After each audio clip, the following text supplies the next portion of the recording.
আসসালামু আলাইকুম। আমরা আছি এই মুহূর্তে ভালদেস্কিতে।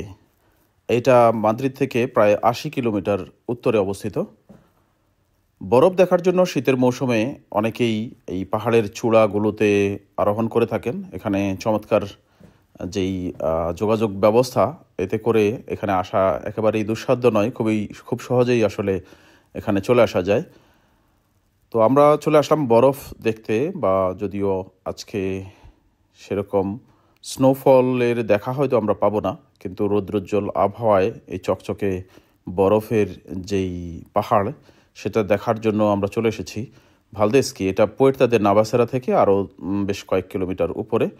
এই অঞ্চলের যে পাহাড়গুলো বলা চলে যে মোটামুটি সর্বোচ্চ লেভেলের একটি পাহাড়ের চূড়াতেই আমরা এই মুহূর্তে অবস্থান করছি।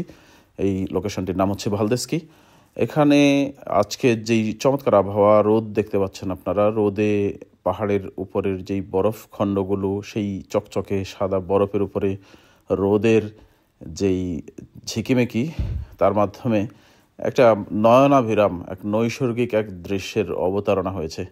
আসলে এরকম বরফ রাজ্যে এটাই আমার প্রথম যাত্রা। প্রথমবারের মতো এরকম একটি পরিবেশ আমি অবলোকন করছি। তো সেজন্য মনের মধ্যে এক ধরনের উচ্ছ্বাস, আবেগ কিংবা এক ধরনের উল্লাস, কিন্তু এক ধরনের নতুন কিছু দেখার যে আনন্দ, সেটা কিন্তু খুব ভালোভাবেই উপলব্ধি করতে পারছি। তো চমৎকার পরিবেশ, খুবই নৈসর্গিক দৃশ্য। এখানে পাহাড়ের গা ঘেঁষে যেই বৃক্ষলতা যা কিছু আছে, সব কিছু একেবারে বরফে আচ্ছাদিত। যে পাইন গাছগুলো আছে, সেগুলো কোনো মতে মাথা জাগিয়ে আছে এই বরফ রাজ্যের মধ্যে। সেগুলোর ডালপালাতেও কিন্তু বরফেরা বাসা বেঁধেছে।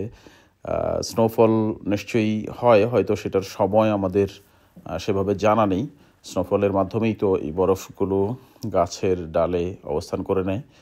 তো বরফ রাজ্যে চমৎকার এই দৃশ্য দেখতে দেখতে চারপাশটা সৃষ্টিকর্তাকে বারবারই স্মরণ করছিলাম। সৃষ্টির যেই অপার মহিমা, অপার রহস্য, সেই রহস্য সাধারণ আমরা আরেকটি সৃষ্টি হিসেবে মানুষের পক্ষে হয়তো ভেদ করা একেবারেই অসম্ভব। তো ভালো থাকবেন সবাই। সবাইকে শুভকামনা জানিয়ে আজকের মতো এখানে বিদায় নিচ্ছি। আল্লাহ হাফেজ।